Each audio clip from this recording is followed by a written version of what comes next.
From ABC News World Headquarters in New York, this is World News Now. Each week on the TV show The Apprentice, contestants battle to win favor with Donald Trump.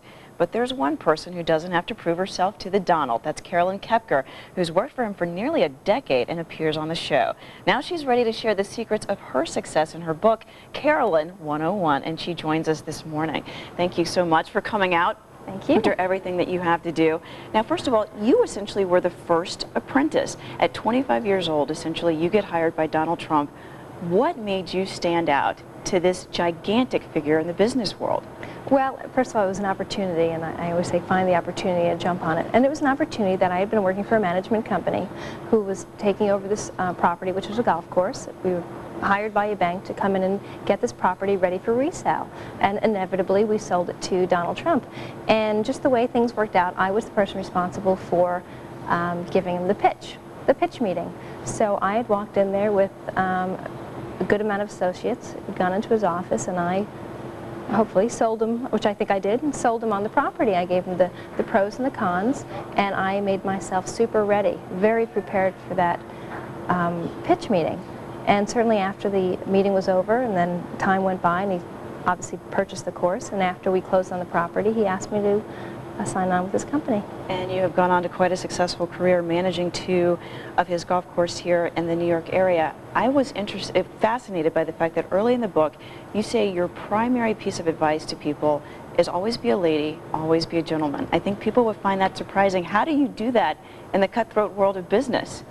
I think it's just self-control. And sometimes you're in a situation where, and you hear this a lot, you know, no crying in the boardroom. Well, no kidding. But sometimes you do. Sometimes you want to break down, and sometimes you want to just jump over a table and, you know, grab someone's neck, or you want to say something that's caustic, or you want to say something that's very sarcastic. But at the same time, it's if you can compose yourself, what a level of confidence that is. And that is perhaps you're putting up a side there, you can't break me. But it really is, it shows a maturity level, and it's just the way you carry yourself, the way you walk into a room, the level of confidence that you show really goes a very, very long way. Early on in your career, you go from having a great boss who's a mentor to a horrible boss who could have drummed you out of the business. A lot of people go through that. How do you survive, especially as a young person? Well, I was driven. And I had a goal. And you could say that perhaps I felt that this man, the bad boss, was perhaps, you know, in my way to reaching my goal.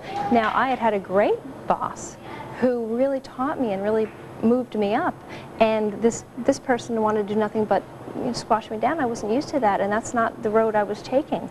And I saw this person as a threat to the company. I don't think he was good for me. I don't think he was good for the company, and inevitably he turned out that he wasn't very good for the company. And it was just a matter of persevering, persisting, and knowing what I wanted and knowing what was good for the company overall. And smartly knowing when to stand up and say something. Let's talk about the show a little bit. Over a couple of seasons, you have seen the people who should be the cream of the crop come in and you're fired. What is the typical mistake you see people making that causes them to lose the game? Well, it is very tough, I will say this. I mean, it's a 13-week job interview where you're forced to live with people, work with people, manage people. It's not easy. And I think the person who really comes out the best is the person who can adapt most, who can manage people differently, because you don't manage people, you manage perceptions, you manage personalities. And the person who can actually manage these people, for lack of a better word, and can adapt to different situations, inevitably the person who's going to win. And some of the people do make everyday mistakes. You wrote the book in part, you said, for young women, and the issue of sexuality comes up. You thought the women in the first season didn't use it appropriately, yet you've noticed that in your own career there have been times when you've taken the advantage of, because you're the lady, the first one let through the door. How do you appropriately use sexuality in a business circumstance? Well, going back to the first season, I did have issue with the way the women were using their sexuality, because that's all they were using. They weren't, as I always say, they weren't really showing us much brain power. They were showing us that they looked great in skirts and they could schmooze the men, and that was great. But after 4 or 5 episodes, like, okay, let's show us something a little bit different. You bring up the issue where I went into the pitch meeting and I happened to be the only woman there, and I was probably the youngest. It was myself and a sea of suits. Maybe there was, I don't know, 10 or 15, I don't quite remember. And not that I even asked for it, but because I happened to be the only woman, they allowed me to walk in first. So I took the advantage, I saw the opportunity, I used it to my advantage, saw the opportunity, and I walked right up to his desk. Very smart. We have about 15 seconds, very quickly.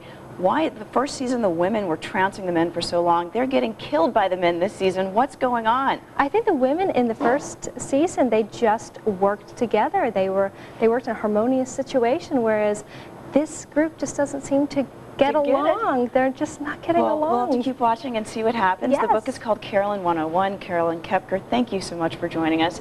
And you are watching World News Now.